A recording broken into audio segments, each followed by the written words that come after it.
ओम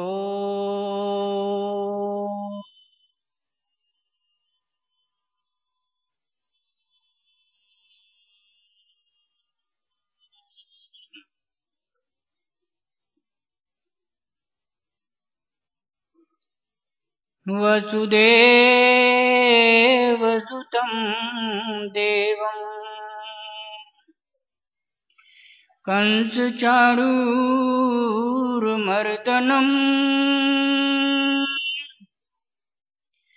देवकी परमानन्दम् कृष्णं वन्दे जगद्गुरुम् कृष्णं वन्दे जगद्गुरुम्।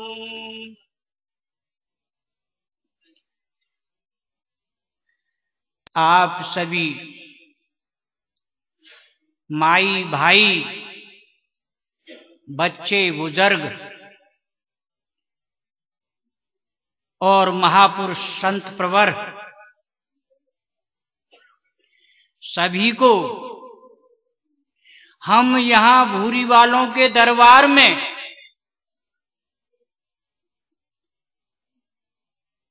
अपने हृदय से आप सभी को नमन करते हैं। हमारा नमन सभी स्वीकार करें। आप बड़े बड़े महापुरुष विद्वज्जन यहां पधारे हुए हैं और आते रहेंगे। यह उन भूरी वालों का ही चमत्कार है जो चुंबक की तरह आपको खींचकर और यहां नाम बाणी से जोड़ रहे हैं और जुड़े हुए हैं। हम आपको कोई प्रवचन या उपदेश नहीं कर रहे, केवल हम तो यहां इस विश्व विराट रूप को देखकर यही कह सकते हैं कि जिनकी शक्ति ने आज इस जन समूह को एकत्रित किया है, उनकी शक्ति कितनी महान होगी वह आप अब प्रत्यक्ष रूप में देख रहे हैं। बात चल रही थी गुरुओं की और आज उन गुरुओं का अवतार दिहाड़ा है। तो हम ज्यादा न कहकर केवल 2 शब्द गुरुओं के बारे में और अवतार के बारे में ही कहेंगे। गुरु कैसे हैं और कौन गुरु होते हैं? चैतन्यम चैतन्यम शाश्वतम शांतम व्योमातीतम निरंजनम नाद बिंदु कलातीतम तस्मै श्री गुरुवे नमः। उन गुरुओं को हमारा नमस्कार है। अब इस पर थोड़ा विचार श्री स्वामी जी महाराज आपको समझाएंगे कि गुरु किसे कहते हैं। गुरु शरीर का नाम गुरु नहीं है। गुरु किन का नाम है? चैतन्यम शाश्वतम शांतम व्योमातीतम निरंजनम। नाद विंदु कलातीतम तस्मयी श्री गुरुवे नमः। ऐसे गुरु को हमारा बार बार नमस्कार है। अब अवतार के बारे में दो शब्द कहेंगे। अवतार किसे कहते हैं? अभी स्वामी जी के मुखारविंद से अवतार के बारे में सुना। अवतार जन्म नहीं लेते,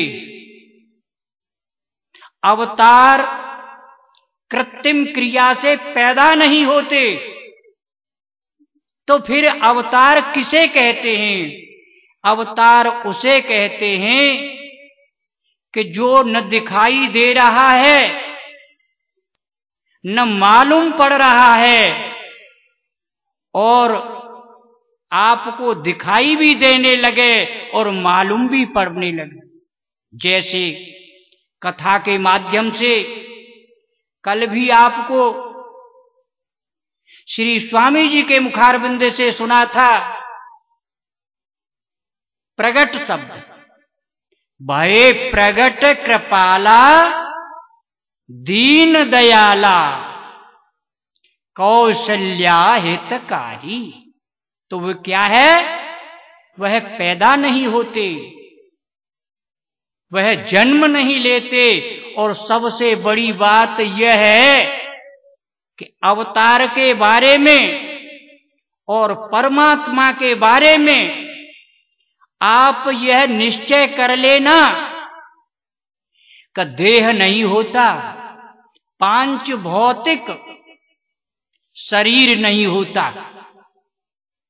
वही परमात्मा है, वही सद्गुरु है और सब कुछ धारण करता है। गीता में कहा है अजोपि नामीश्वरोपि सन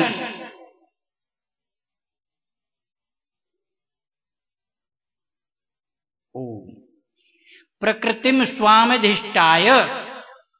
हम श्लोक पूरा नहीं बोल पाए, लेकिन इसका भाव यह है कि भगवान कृष्ण अर्जुन से कहते हैं कि अर्जुन, मैं जो तुझे ज्ञान दे रहा हूं, यह ज्ञान मैंने सबसे पहले सूर्य को दिया था। अब अर्जुन को इतना सुनते ही संशय हुआ और प्रश्न कर दिया, हे भगवान, आपका जन्म तो अब हुआ है और आप कह रहे हैं कि मैंने यह ज्ञान सबसे पहले सूर्य को दिया था, तो यह कैसे जानूं? भगवान कृष्ण ने कहा, अर्जुन, ऐसा कोई समय नहीं था कि जब मैं नहीं था और तू नहीं था और ये सब नहीं था। पहले भी ये सब थे और तू भी था और मैं भी। तेरे भी अनेक जन्म हो चुके हैं और मेरे भी, लेकिन फर्क यही है कि तू अपने जन्मों को नहीं जानता और मेरे जन्मों को नहीं जानता। मैं तेरे जन्मों को भी जानता हूं और अपने जन्मों को भी जानता हूं। इसलिए अवतार उसे कहते हैं कि अपनी इस प्रकृति को, माया को बस में करके जो प्रकट होता है वह अवतार है, परमात्मा है। जीव प्रकृति के बस, प्रकृति के अधीन होता है, इसलिए मनुष्य जीव है। और जब जीव और ईश्वर को जो भेद है उसमें अभेद हो जाता है, यह जीवपने को जान लेता है तो जीव ही ईश्वर और ईश्वर ही जीव हो जाता है, दो नहीं है। भगवान कृष्ण अर्जुन से कहते हैं, जो तू है वही मैं हूं और जो मैं हूं वही तू है। केवल फर्क इतना है कि तू अपने को, अपने जन्मों को नहीं जानता और मैं अपने को भी जानता हूं और तेरे जन्मों को भी जानता हूं। जीव जड़ संज्ञा में है और परमात्मा चेतन में। अगर परमात्मा इस जड़ जीव को भी जानता है और अपने को भी जानता है, और जीव जड़ इसलिए है कि न स्वयं को जानता है न परमात्मा को जानता है, और चेतन शक्ति दोनों में एक है। फर्क इतना ही है कि वह जड़ इसलिए है कि न स्वयं को जानता है न उस अवतार परमात्मा को, आत्मा को जानता है। परमात्मा चेतन इसलिए है कि वह स्वयं को भी जानता है और सबको जानता है।